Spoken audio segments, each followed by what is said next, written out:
Hi குட்டீஸ், எல்லோரும் எப்படி இருக்கீங்க? நல்லா இருக்கீங்களா? ஸ்ரீநிவி ஸ்டடீஸ்க்கு உங்களை அன்புடன் வரவேற்கிறேன். இன்றைக்கி நம்ம 2ஆம் வகுப்புலேருந்து 10வது பாடம் ஔவையார் எழுதிய பாடல் கொன்றை வேந்தன். கொன்றை வேந்தன்கிறத தான் நம்ம பார்க்க போகிறோம் குட்டீஸ். பாடலை பார்ப்போம், அதற்கான அர்த்தங்களையும் பார்ப்போம். படிக்கலாமா குட்டீஸ்? படிக்க ரெடியாக இருக்கீங்களா? படிக்கலாம்.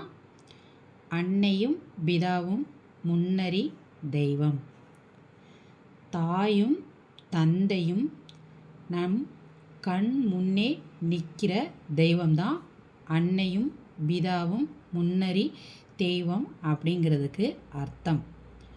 தாயும் தந்தை தான் நமக்கு முதல் தெய்வம் அப்படிங்கிறது தான் அன்னையும் பிதாவும் முன்னறி தெய்வம் அப்படிங்கிறதுக்கு அர்த்தம்.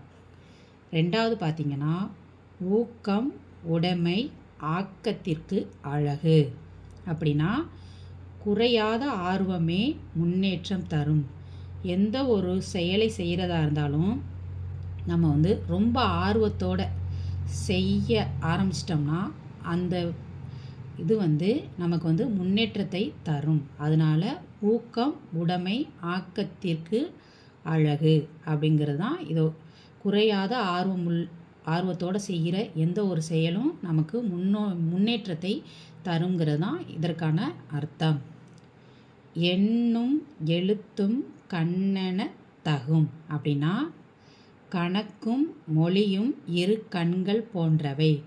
அதாவது கணக்கும் மொழினா என்ன? நம்மளது தாய்மொழி. இரண்டுமே நம்மளுடைய கண்கள், இரு கண்கள் நமக்கு எப்படி முக்கியமோ அதே மாதிரி கணக்கும் மொழியும் நமது கண்கள் மாதிரியே ரொம்ப முக்கியமான ஒன்று. அதுதான் எண்ணும் எழுத்தும் கண்ணென தகும் அப்படிங்கிறதுக்கான அர்த்தம். கைப்பொருள் தன்னின் மெய்ப்பொருள் கல்வி. அப்படின்னா என்ன? சேமித்த பொருளை விட கல்வியே உண்மையான செல்வம். அதாவது நம்ம எவ்வளோதான் சொத்து சுகங்களை சேர்த்து வைச்சாலும் கூட நம்மளுடைய கல்வி மட்டுமே நமக்கு உண்மையான செல்வத்தை தரக்கூடியது அப்படின்னு சொல்லியிருக்காங்க. கைப்பொருள் தன்னின் மெய்ப்பொருள் கல்வி. தீரா கோபம் போராய் முடியும். அதற்கான அர்த்தம்னு பார்த்தீங்கன்னா, நெடுநாள் கோபத்தை நம்ம மனசுக்குள்ளேயே பூட்டி வைக்கக்கூடாது. அப்படி பூட்டி வச்சோம்னா அது மிகப்பெரிய சிக்கலை உருவாக்கும். அதனால் கோபப்படுறத நிப்பாட்டுங்க. மனசுக்குள்ளே அந்த கோபத்தை வச்சுக்கிட்டு இருக்காதீங்க அப்படின்னு சொல்லியிருக்காங்க. நல்லிணக்கம் அல்லது அல்லல் படுத்தும். அப்படின்னா இணக்கம் இல்லாத நட்பு துன்பம் தரும். அதாவது நட்புல உண்மைத்தன்மை இருக்கணும். பொய்யான வேஷங்களோட வாழக்கூடாது. அதாவது இணக்கம் இல்லாத ஒரு நட்பு நமக்கு துன்பத்தை மட்டுமே தரக்கூடியது அப்படின்னு சொல்லியிருக்காங்க. நல்லிணக்கம் அல்லது அல்லல் படுத்தும். நுண்ணிய கருமம் எண்ணி துணிக. சிறிய செயலாக இருந்தாலும் சிந்தித்து முடிவு செய்ய வேண்டும். நுண்ணிய கருமம் எண்ணி துணி. அப்படின்னா ஒரு சின்ன செயலை செய்கிறதா இருந்தாலும் ஒரு தடவைக்கு பல தடவை நல்லா யோசித்து முடிவு பண்ணுங்க அப்படின்னு சொல்லியிருக்காங்க. பொல்லாங்கு என்பவை எல்லாம் தவிர். அப்படின்னா தீமை தரும் எல்லாவற்றையும் தவிர்க்க வேண்டும் அப்படின்னு சொல்லியிருக்காங்க. பொல்லாங்கு என்பவை எல்லாம் தவிர். அப்படின்னா தீமையான செயல் எல்லாவற்றையுமே தவிர்த்திடுங்கள் அப்படின்னு சொல்லியிருக்காங்க. மருந்தே ஆயினும் விருந்தோடு உண். அப்படின்னா அமிழ்தம் போன்ற அரிய உணவையும் கூட பகிர்ந்து உண்ண வேண்டும். எப்படிப்பட்ட சாப்பாடாக இருந்தாலுமே அடுத்தவங்களுக்கு கொடுத்துட்டு நீங்களும் சாப்பிடுங்க. மருந்தாக இருந்தால் கூட அதை இன்னொருத்தவங்களுக்கு கொடுத்துட்டு நீங்கள் சாப்பிடுங்க அப்படின்னு சொல்லியிருக்காங்க. சரியா? முற்பகல் செய்யின் பிற்பகல் விளையும். செயல்களுக்கு ஏற்பவே விளைவுகள் இருக்கும் அப்படின்னு சொல்கிறாங்க. நம்ம என்ன செயல் செய்கிறோமோ அந்த செயலுக்கு தகுந்த விளைவுகள் தான் நமக்கு நடக்கும் அப்படின்னு சொல்லியிருக்காங்க. முற்பகல் செய்யின் பிற்பகல் விளையும். இந்த பாடலை எழுதியவர் யார்? ஔவையார்.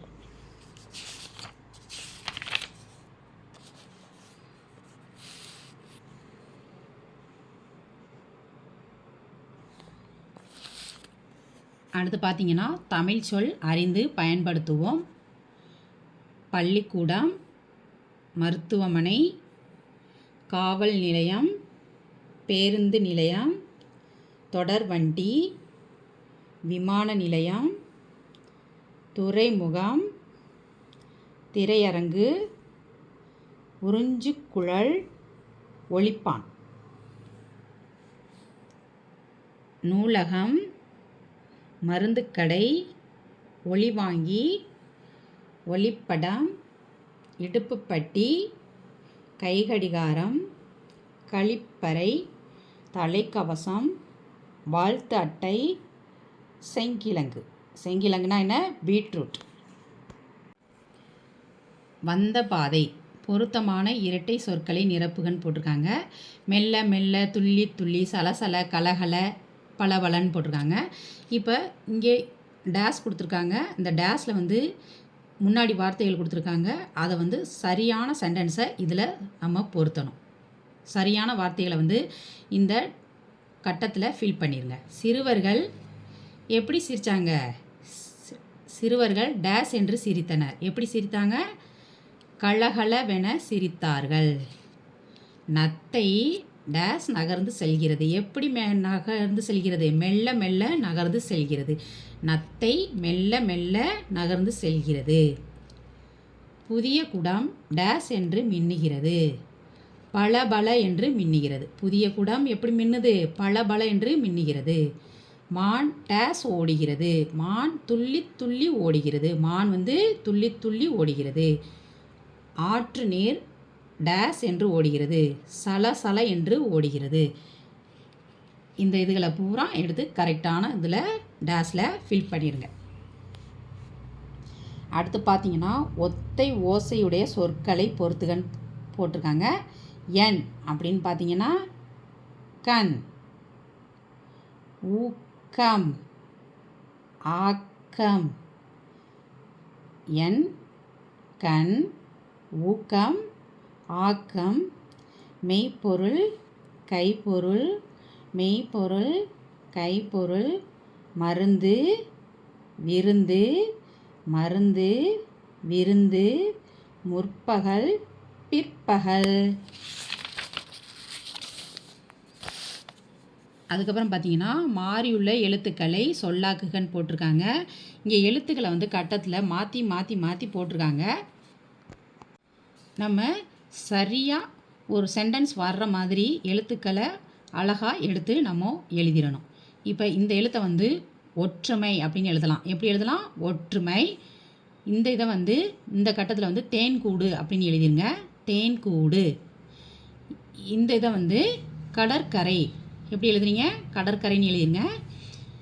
இந்த கட்டத்தில் வந்து மண் சாலை, மண் சாலைன்னு எழுதிருங்க. இதை வந்து வண்ணக்குமிழி அப்படின்னு எழுதிருங்க. வண்ணக்குமிழி. இதை வந்து இந்த கட்டத்தில் உள்ள எழுத்துக்களை வந்து தொட்டாச்சினிங்கி, தொட்டாச்சினிங்கின்னு எழுதிருங்க.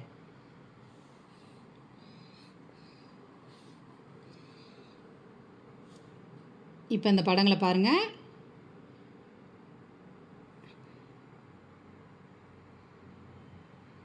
இந்த படத்தில் உள்ள எல்லாமே கால்களுக்கு பொருந்தக்கூடியது.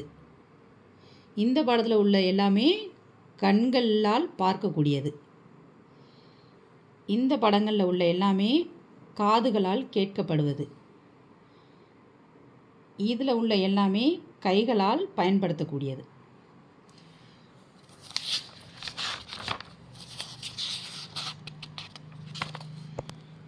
அவ்வளோதான் குட்டீஸ். இந்த வீடியோ வந்து கொன்றை வேந்தன் பாடம் வந்து முடிஞ்சது. நாளைக்கு உங்களை வேறொரு வீடியோவில் சந்திக்கிறேன். இந்த வீடியோ உங்களுக்கு பிடிச்சிருந்தால் லைக் பண்ணுங்கள், ஷேர் பண்ணுங்கள், சப்ஸ்கிரைப் பண்ணுங்கள். பாய் குட்டீஸ்.